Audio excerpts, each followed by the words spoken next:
Black Panther Wakanda Forever is a 2022 Marvel superhero film, sequel to the 2018 blockbuster Black Panther, based on characters from Black Panther Marvel Comics. It was produced by Marvel Studios and distributed by Walt Disney Studios Motion Picture. It was released in the United States on 11 November 2022 as the final film in the Phase 4 of the MCU. Black Panther was the sixth highest grossing production of 2022. Following the death of T'Challa, Wakanda seems vulnerable without the protection of the Black Panther and faces pressure from foreign invaders seeking vibranium and a new foe that rises to threaten the kingdom of Wakanda. The Good. It pays touching tribute to Chadwick Boseman, who starred as King T'Challa in the previous Black Panther. Chadwick Boseman passed away in 2020 after battling colon cancer. The opening credits of Wakanda Forever display an uncharacteristically silent Marvel opening logo sequence with a montage of Chadwick Boseman. T'Challa gets a dignified send-off that feels like a tribute to both the character and the actor. They did not recast Chadwick Boseman's role, yet you feel his presence throughout the movie. Visually, it's a delight to the senses. Action sequences that are on land, in air, and under the sea, backed up by a catchy score and a soundtrack, which is now added to my playlist.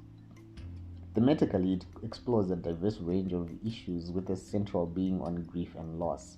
I especially liked how it showcased the perspective of villains as heroes of their own stories and the resulting conflict that happens from people trying to do what they think is right for their people.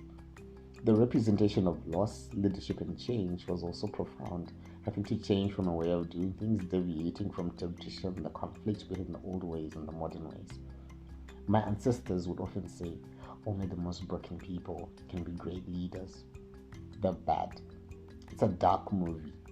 And I don't mean metaphorically, because of how you experience the characters through the fog of loss and the various stages of grief. I mean literally, it uses a dark, murky color palette.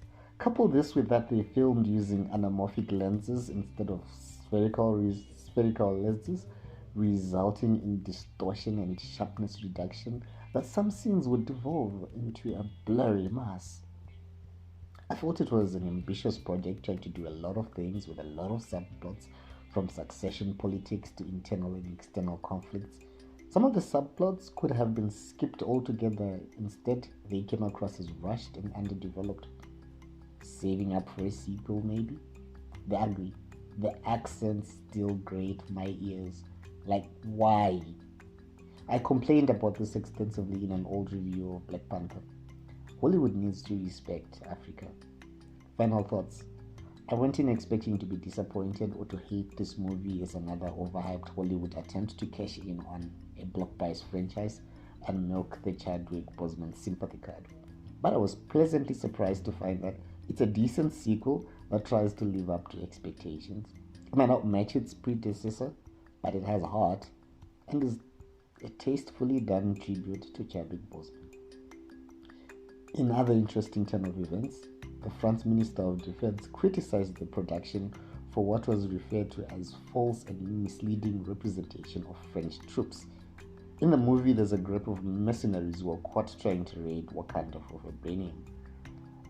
This was after a journalist remarked on the similarity between the camouflage uniforms of those mercenaries in the movie and those of the French troops who operated in Mali for almost 10 years. Have you watched Black Panther Wakanda Forever?